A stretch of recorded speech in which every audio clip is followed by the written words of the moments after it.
প্রাচ্যের রণক্ষেত্রে নতুন উত্তাপ ছড়িয়ে ইসরায়েলের উত্তরাঞ্চল ও মধ্যাঞ্চল লক্ষ্য করে নজিরবিহীন রকেট, ক্ষেপণাস্ত্র ও ড্রোন হামলা চালিয়েছে লেবাননের প্রতিরোধ গোষ্ঠী হিজবুল্লাহ। লেবানন সীমান্ত থেকে তারা অন্তত ১৫০টি রকেট ও ক্ষেপণাস্ত্র নিক্ষেপ করেছে। চলতি মাসে সংঘাত তীব্র হওয়ার পর থেকে এখন পর্যন্ত এটা এই গোষ্ঠীর সবচেয়ে বড় আক্রমণ বলে বিবেচিত হচ্ছে। একই সময়ে ইরান থেকে ধেয়ে আসা ব্যালিস্টিক ক্ষেপণাস্ত্র এই হামলাকে একটি সমন্বিত অভিযানের রূপ দেয় বলে জানিয়েছে টাইমস অফ ইসরায়েল।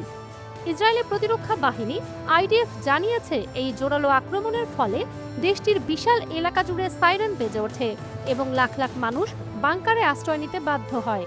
ইরানের ইসলামী বিপ্লবী গার্ড বাহিনী আইআরজিসি এক বিবৃতিতে নিশ্চিত করেছে, ইসরায়েলের প্রতিরক্ষা ব্যবস্থাকে বিভ্রান্ত করতে তারা লেবাননের প্রতিরোধ গোষ্ঠীর সঙ্গে একযোগে এই অভিযান পরিচালনা করেছে।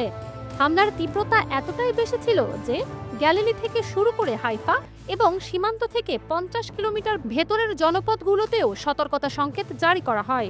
ইসরায়েলি বিমান প্রতিরক্ষা ব্যবস্থা বেশিরভাগ ক্ষেপণাস্ত্র ও রকেট রুখে দিতে সক্ষম হলেও অনেক ক্ষেত্রে এগুলো আঘাত হানার খবর পাওয়া গেছে।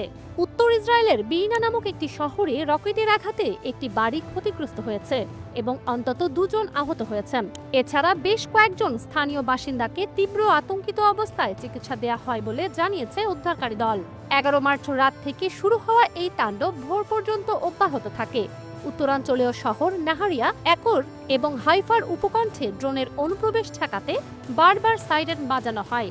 লেবাননের প্রতিরোধ যোদ্ধারা দাবি করেছে, তারা তেল আবিবের উপকণ্ঠে অবস্থিত ইসরায়েলি সামরিক গোয়েন্দা সংস্থা ইউনিটের সদর দপ্তর লক্ষ্য করে উন্নত ক্ষেপণাস্ত্রের একটি ব্যারেজ নিক্ষেপ করেছে।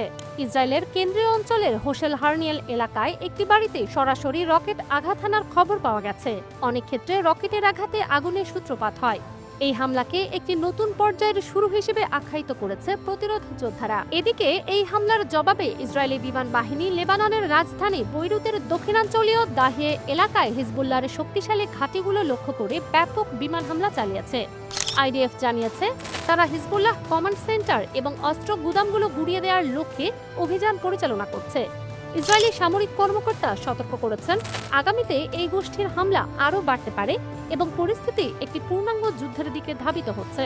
ইসরায়েলের এক ঊর্ধ্বতন কর্মকর্তা হুঁশিয়ারি দিয়ে বলেছেন, লেবানন সরকার যদি হিজবুল্লাহর এই কর্মকাণ্ড নিয়ন্ত্রণ করতে ব্যর্থ হয়, তবে ইসরায়েল দেশটির বেসামরিক অবকাঠামোগুলোতেও আঘাত শুরু করতে পারে।